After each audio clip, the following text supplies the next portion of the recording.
Duguan at wala ng buhay ng datna ng mga pulis ng lalaking ito sa loob mismo ng kanyang sasakyan sa Padre Algiata Balsantos Street sa Maynila. Kwento ng security guard na si Ismael Abedin.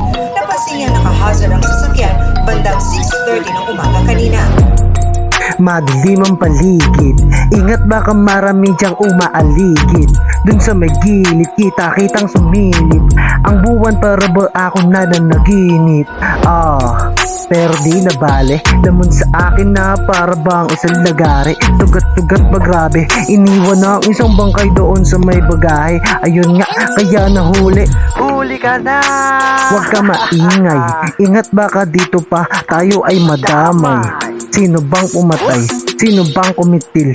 Yari ka sa akin, ako ang taga-singil. Sa buhay na inutang, kinuha ng agaran. Walang malang paalam, nasan ng katarungan na tinapak-tapakan. Mga hari-harian, nagbubulag-bulagan, nasan ng katotohanan.